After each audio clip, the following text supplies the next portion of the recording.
taos, halinang magbalik loob sa mapagpatawad na Diyos.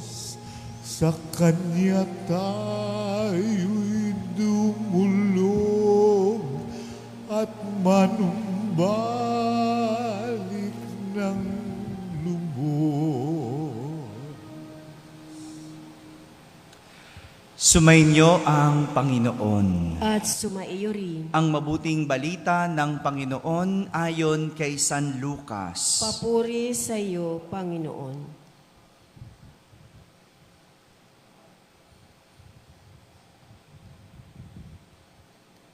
Noong panahong iyon, samantalang dumaragsa ang mga tao, sinabi ni Jesus, "Napakasama ng lahing ito.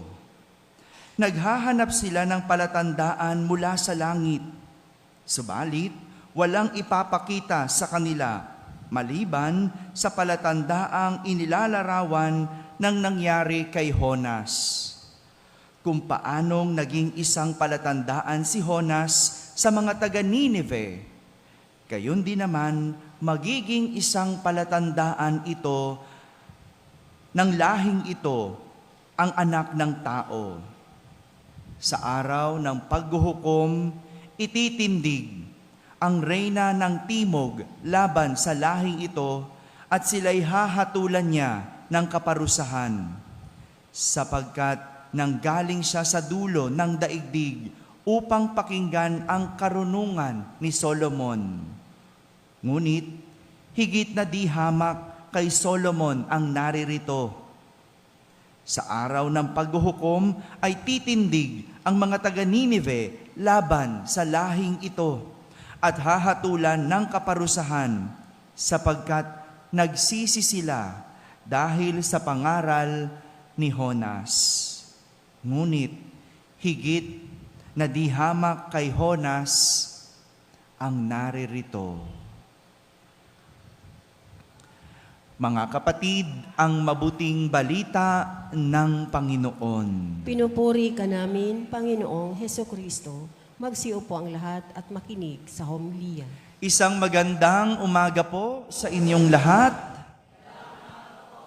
Magandang umaga rin sa lahat ng mga nasa barangay na nakakapakinig ng ating banal na misa, sa lahat ng mga nasa tahanan na nagsisimba via online, at sa lahat ng mga nasa abroad. Isang magandang araw po sa inyong lahat. Kasama kayo sa aming banal na pagdiriwang dito sa ating parokya. Matapos tayong turuan kahapon ni Jesus ng pinaka-importanteng aral ng Kwaresma. No? Naalala niyo pa ba? Ano yung aral na tinuro kahapon? Iyon, very good. Ang aral tungkol sa pananalangin. Anong panalangin ang tinuro ni Jesus? Ang Ama namin. Yun yung kahapon. Pinakamahalaga. Ngayong Kwaresma, ang matuto tayong manalangin. Ang magbalik sa pananalangin. Gamit ang panalangin itinuro ni Jesus, ang Ama namin. Ngayong araw na ito, muli tayong tinuturuan ng isang aral na mahalaga din. Mahalaga na matutunan natin ngayong panahon ng Kwaresma. At itong tinuturo ng ating mga pagbasa. Ito ay ang aral tungkol sa pagsisisi. Pagsisisi. Sabihin nyo nga po. Sa unang pagbasa, sa utos ng Panginoon, ipinahayag ni Jonas sa mga taga Nineve ang gagawing pagpupuksa sa kanilang bayan. Malinaw, hindi galing kay Jonas. Galing kanino ang utos? Hindi si Jesus. Panginoon, sa Diyos. No? Galing sa Kanya ang utos. Utos na pupuksain niya ang Nineve. Si Jonas, propeta. siya lang yung tagasabi. No? Tagasabi lang. Parang kami mga pare, hindi namin sariling salita ito. Salita ito ng Diyos. Pinapasabi lang sa amin. Kung ayaw niyong makinig, bahala kayo. No? Ganun lang naman yun eh.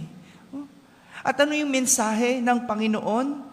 Sabi ni Jonas, gugunawin ang bayan ng Ninive matapos ang 40 araw dahil sa kanilang pagiging makasalanan. Makasalanan. No? Hindi ko ma-imagine, ano kayang kasalanan ng Ninive? Ano kayang ginawa nila at gano'n na lang yung galit ng Panginoon. Gano'n na lang yung naisip ng Panginoon na gunawin sila, puksain sila. May naisip ba kayong gano'ng kasalanan? Meron ba kayong kilala? Yung gigil na gigil kayo, yan na lang, mas magandang pag-usapan natin to. No? May kilala kayo, yung gigil na gigil kayo, grabe kasi yung ginawa. Ngingiti-ngiti kayo, no? Ayaw nyo magsalita. Ano, ako lang magsasalita? No? Ako lang mapupuksa? No? No? May ganyan eh. No? Yung grabe sa kasalanan. No? Na nanggigigil tayo. Parang ganyan yung nangyari sa mga taga-Ninive. Sa galit ng Panginoon, dahil sa grabing kasalanan nila, gusto silang puksain. At alam nyo, naniwala ang mga taga roon sa pahayag na yon ni Jonas. Bakit? Dahil alam nila si Jonas ay mula sa Diyos. Padala ng Diyos. Ang kanyang salita ay mula sa Diyos. Kaya nga, nag-ayuno sila at nagdamit ng sako bilang tanda ng lubos na pagsisisi at pagtalikod sa kanilang kasalanan.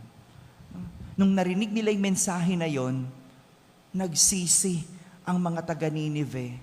Imagine mo, mga babad sa kasalanan, mga makasalanan nang sinabihan, isang sabi lang, no? Magsisi kayo. Kundi gugunawin kayo. Aba, nagsisi ang mga taga-Ninive. Nagdamit ng sako, no? Naligo ng abo, nag-ayuno. Nang mabalitaan ito ng hari ng Ninive, alam niyong ginawa ng hari? Bumaba siya sa kanyang trono, naghubad ng balabal, nagdamit din ng sako, at naupo sa abo. Biruin niyo yun, no? Hari yun. Tamoy hari, bumaba sa trono. Nagsisi din. Pinakita niya na siya ay nakikipag-isa o nakikiisa sa pagsisisi ng kanyang bayan. Tanggap niya eh. Siguro alam niya kung gaano sila kasama. Kaya gano'n na lang sila nagsisi. May kilala ba kayong hari na walang pagsisisi? Hello. Hindi na siya hari. Naghahari-harian pa rin. No? Hindi magsisi. Tingnan mo, kailangan pang makulong. Grabe. At anong ginawa ng hari? Bukod doon, iniutos niya sa lahat, walang kakain isa man, wala ring iinom, maging tao o hayop. Oh, grabe, no? Lahat ng tao at hayop ay magdadamit ng sako. Taimtim na mananalangin sa Diyos ang bawat isa. Pagsisisihan ng lahat ang nagawa nilang kasalanan at talikdan ang masamang pamumuhay. Yan ang utos ng hari. Sa pag-iisip niya na baka mapawi nila ang galit ng Diyos at magbago ang isip ng Diyos. Ang galing, no? Di ba kapag nagsisisi ka, ipapakita mo. Hindi lang maririnig sa iyo, ipapakita mo, ipaparamdam mo. At dahil sa kanilang pagsisisi, nakita ng Diyos ang kanilang pagtalikod sa kasamaan. Kaya hindi itinuloy ang paggunaw sa Ninive. Ganyan ang tunay na pagsisisi. Hindi lang sinasabi, kundi pinapakita. Hindi lang puro salita, kundi pinapakita sa gawa. Marami kasi nagsisisi, pero wala namang ginagawa. Puro lang salita, no? Nagsisisi na nga ako eh. Nagsisi ako, ba't ko pa ginawa yon? Kaya walang makitang pagsisisi. Kasi walang gawa. Puro salita. At ito rin yung tinutukoy ni Jesus sa ating ebanghelyo. Sabi niya, mabuti pa ang mga taga Ninive, ang bilis magsisi. Hindi nagdalawang isip sa salita ni Jonas. Agad silang nakinig. Samantalang si Jesus, samantalang siya na mismo'y nagsasalita.